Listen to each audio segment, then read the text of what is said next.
Watching News at Prime, let's get into this interesting discussion now. More South African expats.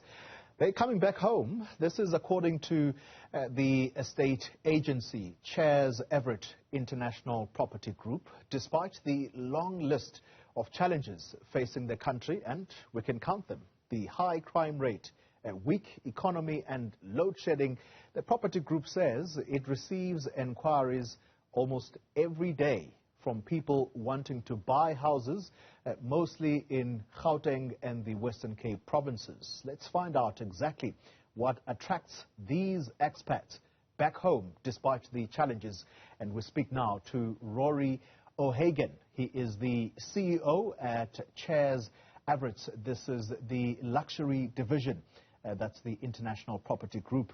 Rory, good evening to you and thank you for your time. I just want to kick off this conversation because this is an article that we found from the Times World, and it was published on Monday, the 19th of February. And I just want to caption the subheading. They are saying, and I quote, "People who left the country during unrest in the 90s are happier to return to a life of economic uncertainty than remain in Britain or Europe." Talk to us about how many clients do you have in your books that want to return to South Africa despite what I've just listed? Zoli, it's an interesting question because the number of clients to quantify is obviously on a daily basis quite difficult. But what the trends that we were feeling towards the end of last year, more particularly 2023, was an uplift in people asking us for properties, looking to rent or buy South African properties. And obviously, you pick up where they're coming from. A lot of European and American, for that matter, people that have gone to live offshore who've now said, hang on a second, inflation is high there, and you're talking in euros, you're talking in pounds, dollars, whatever the currency may be, versus the rand, and suddenly the rand seems a lot more attractive if you're a person that's lived in rands. Suddenly the rand-based lifestyle becomes quite interesting.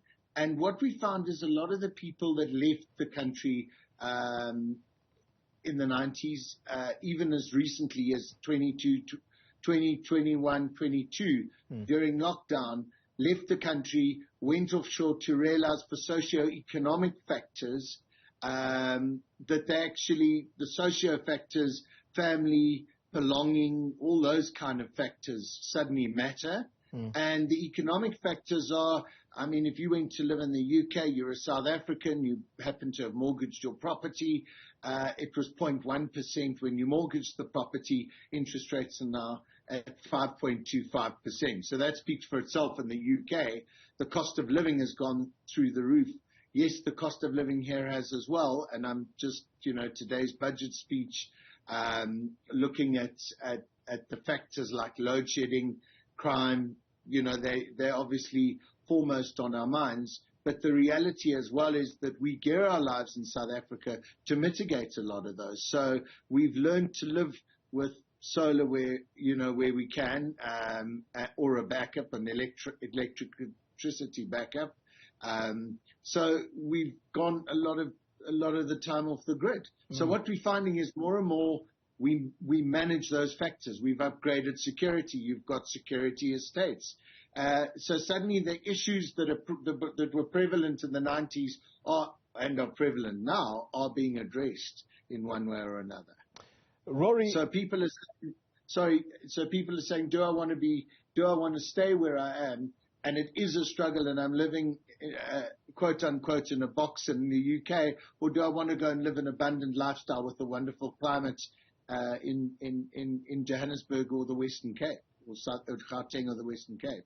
These are people, I would imagine, Rory, who are well researched, and so they would have looked at the internet, read articles about the possible challenges they might find in South Africa, and perhaps what should stand out is the problem of unemployment over and above others. Are these people who are saying, we want to still come to South Africa either to find work here, or are these people with very deep pockets who possibly will start businesses once they get here?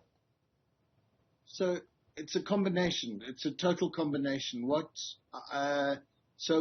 Expertise that's left the country may be required back in the country. So if I'm thinking institutionally, I'm thinking a lot of the corporates, a lot of the immigration that occurred and the so-called brain drain. A lot of the corporates are bringing that international expertise that's been gained back into the country. So on that side of things, there is a definite move to bring people back, bring their expertise back. If I look at the entrepreneurial side of it, the fact that people are coming back to South Africa to invest in businesses, start up businesses. There's a lot of people in the private equity type of business coming back. A lot of people that were captains of industry perhaps in South Africa that left for whatever reason. And a lot of people left with the institutions they worked for.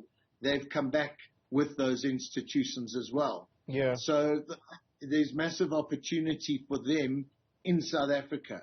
So it was almost a career path or a growth path for them. So there's a cross-section of people coming back, and people coming back to South Africa, it may be to retire, because to retire in the UK or to retire anywhere in Europe is a lot more costly than retiring here. Yeah, and it's not lost on me, Rory, that you are the CEO of the luxury division at the Chas Everitt Property Group. And so these people, these expats that are looking to come back home, what ranges are they looking at in terms of where they want to, I guess, spend the rest of their lives? Yes, we are aware they are looking specifically in Gauteng and the Western Cape. So it's across the board. It's absolutely across the board. It's the luxury market. So, this last week I was down in the Western Cape on the Atlantic seaboard. That's as buoyant as ever. It's crazy. I mean, a lot of Johannesburg people are buying second homes there in place of buying offshore perhaps. I'm seeing a trend of people that would have potentially taken their capital offshore that have decided to rather invest back in South Africa.